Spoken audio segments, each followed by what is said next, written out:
So Roosevelt dies in 1945, and he dies in office. So we go into what I like to call a waiting period, where politics haven't changed too much.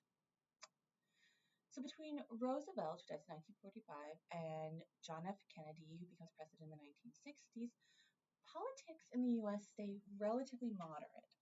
What the focus tends to be on is what's going on in the South and making sure Southern voters are happy with their party, so they're happy with Democrats, and the Cold War. And when we look at this, what I call the waiting period, it really is defined by how are you responding to the Cold War. So Roosevelt dies in 45, and his vice president, Harry S. Truman, becomes president. So Truman had been chosen to be vice president for one single reason. He's a Democrat from the South. By the South, we mean Missouri. So Roosevelt is aware that people are starting to get uncomfortable with him. He's already lost the Midwest, and so he's like, okay, I need to do something to bring the Democrats back. So he chooses Truman as his running mate. So Truman becomes president. And a lot of what he tends to do is be like, well, y'all liked what Roosevelt was doing. I'm going to do the same thing. He doesn't really want to rock the boat. He's busy thinking about the Korean conflict, which is starting up, and how to make sure it doesn't escalate into a new world war.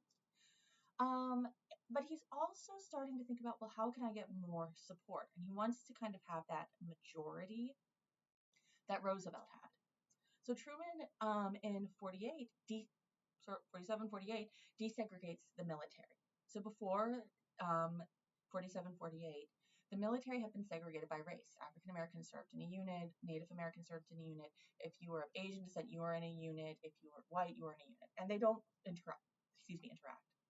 So Truman's like, well, let's desegregate. And he's doing this because of the fact that he realizes people are starting to want more rights. And so he says, well, you've shown how brave you were. We're going to desegregate you and give you more rights. So that's kind of the most controversial thing he does. So Truman runs for re-election because he's finishing out Roosevelt's term, and he wins. And he wins pretty well, but I want you to notice something. He's starting to lose more, particularly parts of the North, which are going back to being Democrat. He still has part of the South, but he lost it to a third-party candidate, Thurmond.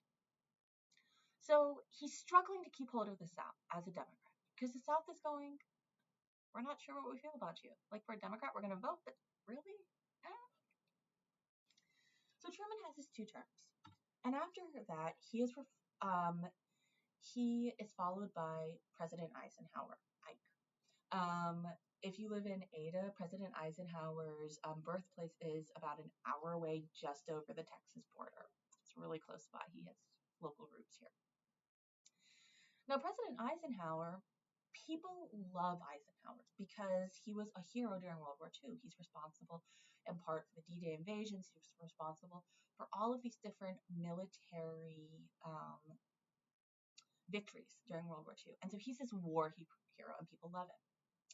Well, he slowly gets into politics.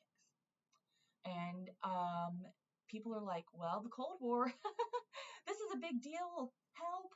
And so Eisenhower runs saying, I'm a general. I know how to deal with this. I know how to make sure that we don't have a conflict. And I know how to make sure that we are safe militarily.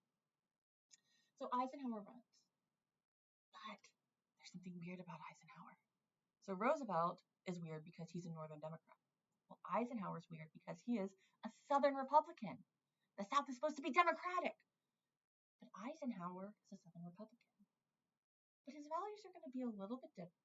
His values are going to be very moderate. They're going to be between the Democrats and the Republicans. He's really going to be focused on military. So when Eisenhower runs, he sweeps the country. Except for the South. Look, this pocket of the South, which most people consider the South, votes Democrat. They're not doing that because they disagree with Eisenhower's values. They're doing that because they're like, I'm a Democrat. My dad was Democrat. My grandfather was Democrat. This is how we vote. We're Democrats. The South is Democratic.